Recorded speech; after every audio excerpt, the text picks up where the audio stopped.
ఇండియాలోని top most choreographers list తీస్తే గనక అందులో శేఖర్ మాస్టర్ పేరు ఖచ్చితంగా టాప్ 3లో ఏదో ఒక స్థానంలో ఉంటుంది.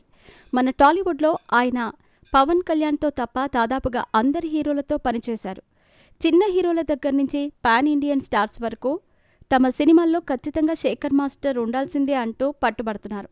కారణం, శేఖర్ మాస్టర్ కంపోజ్ చేసే హుక్ స్టెప్స్కి అలాంటి క్రేజ్ ఉంటుంది. మరి ఈ మధ్యకాలంలో విడుదలవుతున్న పాటలు యూట్యూబ్లో వందల కొద్ది మిలియన్ వ్యూస్ రావాలంటే ఖచ్చితంగా హుక్ స్టెప్ ఉండాల్సిందే.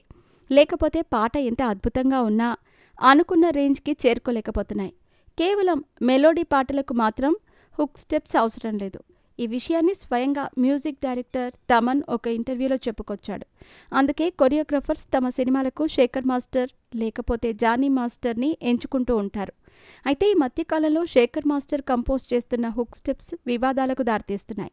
శేఖర్ మాస్టర్ కంపోజ్ చేస్తున్న హుక్ స్టెప్పులు హద్దులు దాటుతున్నాయని, చూసేందుకు ఆ స్టెప్పులు చాలా అసభ్యకరంగా ఉన్నాయని పలువురు తీవ్రమైన విమర్శలు చేయటం మొదలుపెట్టారు. నెటిజన్స్ కూడా ఈ స్టెప్స్ని ఎంజాయ్ చేసేవాళ్లు ఉన్నారు.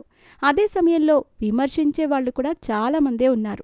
వివాదం బాగా ముదరటంతో ఏకంగా మహిళా కమిషన్ స్పందిస్తూ సినిమా నుండి ఆ అసభ్యకరమైన హుక్ స్టెప్ని తొలగించాలంటూ ఆదేశాలు జారీ చేసింది.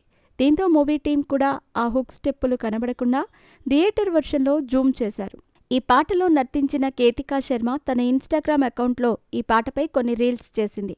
అవి బాగా వైరల్ అయ్యాయి కూడా. కానీ మహిళా కమిషన్ వార్నింగ్ ఇవ్వటంతో ఆమె ఆ రీల్స్ని తొలగించాల్సి వచ్చింది. ఇకపోతే ఈ వివాదంపై మొట్టమొదటిసారి శేఖర్ మాస్టర్ స్పందించాడు.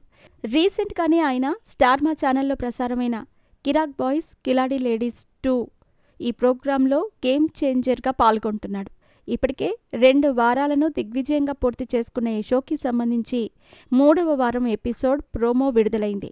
ఈ ప్రోమో చివర్లో శేఖర్ మాస్టర్ అదిదా సర్ప్రైజ్ పాట గురించి స్పందిస్తూ, పాటకు తగ్గట్టుగా స్టెప్పులను కంపోజ్ చేస్తూ ఉంటాం, అది అర్థం చేసుకోకుండా ఇష్టం వచ్చినట్టు మాట్లాడుతున్నారు, దానివల్ల మా కుటుంబం చాలా ఎఫెక్ట్ అయ్యిందంటూ శేఖర్ మాస్టర్ కన్నీళ్లు పెట్టుకున్నాడు.